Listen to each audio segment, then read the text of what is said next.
Оросын холбооны улсад одоо бас шатхууны дотооддоо хямрал үүсээд хомсдол үүссэн байгаа энэ цаг үед Ховд аймаг маань одоо шатхууныхаа нөөцийг одоо базааж авч чадсан юм болов энэ тал дээр бас нөгөө ер нь аймаг орон нутгаас одоо төлөвлөж байгаа, хийж байгаа, хэрэгжүүлж байгаа ямар ажил байгаа болоо гэсэн зүйл яриад байгаа. За тий.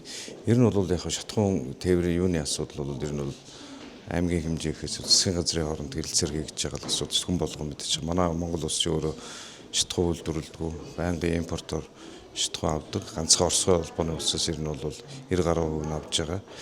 Тэгэхээр өнөөдөр бол би бол холбогдох албаны хүмүүсийг явуулаад бас аймгийн хэмжээний шатхуун өгөх станцуудын болон бөөний төвүүдийн нөөцийн судалгаа гаргуулахаар Эрдэнэ чулуун байцаагч бол үүрэг даалгаврагдсан байгаа. Төвдөөс хойш бол ажиллахаас өмнө надад танилцуулагдах хэвээр. За энэ төр уялдаж байгаад бид хүн бол бас за цаашид нөөцийн аймгийн хэмжээнд онцгой нөхцөл байдлын нөөцийн авчирлуулдаггүй, мандаж хүн газар заримтлалтай холбоотой нөөцийн авчирлуулдаггүй гэдэг энэ асуудлуудыг бол тодорхой хэмжээнд бол шийдвэрлэнэ. Гэхдээ бол бас яг үүндээ шатхууны асуудал бол Ховд аймгийн бол удирдлагуудын хэмжээнээс бол их хэмжээнээс бол шийдвэрлэхэд ийм боломжгүй асуудал л да.